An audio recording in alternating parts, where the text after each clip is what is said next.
तुमसर वनपरिक्षेत्रात पट्टेदार वाघ मृत अवस्थेत 4 तुकड्यांमध्ये आढळलाय। वाघाच्या मृत्यूबाबत संशय। तुमसर वनपरिक्षेत्रातील नवेगाव पजारा परिसरामध्ये एक पट्टेदार वाघ अत्यंत दुर्दैवी स्थितीत मृत अवस्थेत आढळून आलाय। वाघाचा मृतदेह 4 तुकड्यांमध्ये सापडला असून तो अर्धवट कुंजलेला होता। या घटनेने वन्यजीव संरक्षणामध्ये मोठा प्रश्न निर्माण केलेला आहे। ही धक्कादायक घटना 6 जानेवारी रोजी सोमवारी सकाळी 6 वाजता उघडकीस आली। मृत वाघाबद्दलची माहिती स्थानिक नागरिकांनी त्वरित वन विभागाला दिली आहे। वनपरिक्षेत्र अधिकारी राहा गडाले यांनी आणि त्यांच्या पथकाने घटनास्थळी तातडीने धाव घेतलेली आहे व घटनेचा पंचनामा केलाय। वन विभागाने तपासासाठी डॉग स्क्वॉडची मदत घेत सर्च ऑपरेशन राबवले।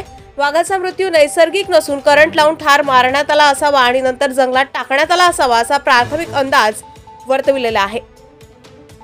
मृत वाघाचे शवविच्छेदन करण्यात आले असून नंतर वन विभागाच्या नियमानुसार त्याला अग्नी देण्यात आलाय। प्राथमिक तपासात वाघाच्या मृत्यूमागे वन्यजीव तस्करी संदर्भातील काही घडामोडी असल्याचा संशय सुद्धा वर्तवण्यात येत आहे। मात्र याबाबतची अधिकृत माहिती पुढील तपासानंतरच स्पष्ट होईल। वनपरिक्षेत्र अधिकारी राहा गडाले आणि त्यांच्या पथकाने संपूर्ण घटनेचा तपशील अभ्यास सुरू केलाय। वन्यजीव संरक्षण कायद्याअंतर्गत पुढील कारवाई सुरू आहे। वाघाचा मृत्यू नेमका कसा झाला, त्यामागे कोणाचा हात आहे हे उघड करण्यासाठी वन विभागाची टीम सतर्कतेने काम करीत आहे। या घटनेने वाघाच्या संरक्षणाबाबत पुन्हा एकदा गंभीर चर्चा उभी केली आहे। जंगलातील वाघाची संख्या कमी होत असून अशा घटनांमुळे वन्यजीव संवर्धनावर प्रश्नचिन्ह निर्माण झाले।